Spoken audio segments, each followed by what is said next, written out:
बिन माँ बाप की बेटी है, इसलिए उसकी सास और उसका पति उसे ज़्यादा कुछ नहीं कहता। गीता के घर में गीता की ही चलती थी। वो जो कहती थी उसकी सास और उसका पति बिना कुछ कहे मान लेता था, क्योंकि वह एक बिन माँ बाप की बेटी थी और उसने शादी से पहले बहुत दुख दर्द सहा था। गीता घर का कोई काम नहीं करती थी, उसके घर का सारा काम उसका पति और उसकी सास करती थी और कुछ काम उसकी बेटी भी करती थी। गीता तो रोज अपना पर्स लेकर बाहर घूमने चली जाती थी। गीता को कोई कहता भी नहीं था कि वह इस तरह रोज बाहर न जाए या घर का काम करे। घर का काम उसका पति और उसकी सास कर लेती थी। लेकिन एक दिन उसके पति को उसकी सास ने कहा कि बेटा, गीता को ना रोको टोको, तो उसको समझाओ कि इस तरह रोज बाहर जाना सही नहीं होगा।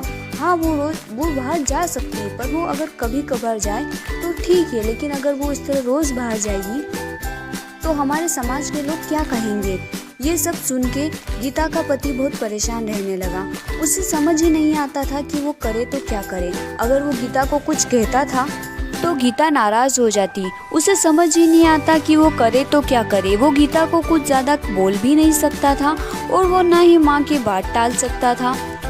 इसी तरह गीता रोज अपने ससुराल वालों को कुछ न कुछ कहती रहती। घर में कुछ भी करना हो गीता की ही चलती थी। वो अपने पति और अपनी सासू को बहुत बातें सुनाती थी।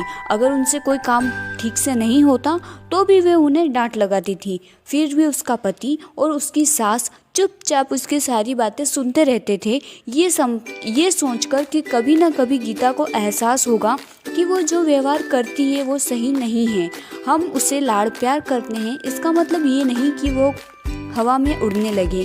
पर यह बात कभी उसके ससुर ने और उसके पति ने उसके मुंह पर नहीं कही। उन्हें सिर्फ इसी बात का विश्वास था कि कभी न कभी उसे इस चीज का एहसास होगा। एक दिन ऐसे ही गीता अपनी सहेली रश्मि से मिलने जाती है। वो दोनों काफी दिनों के बाद मिलती है। रश्मि उसको सारी बातें बताती है कि कैसे उसकी सासू उस पर अत्याचार करती है और उसका पति भी उसकी सास की मदद करता है, उसे कुछ नहीं कहता। उसकी सास उसके पति को उसके खिलाफ भड़काती भी रहती है।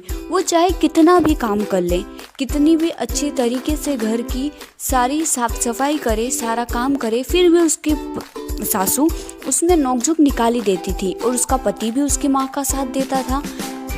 जब ये बात रश्मि ने गीता को बताई तो गीता को एहसास हुआ कि वो तो अपने पति और अपनी सासू के साथ इतना बुरा व्यवहार करती है, घर का कोई काम नहीं करती, फिर भी उसकी सासू और उसका पति उसे कुछ नहीं कहता।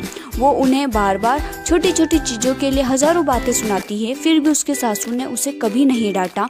ये सुनकर गीता को अपनी गलती का एहसास होता है और वह घर जाकर अपनी सासू के सामने रोने लगती है।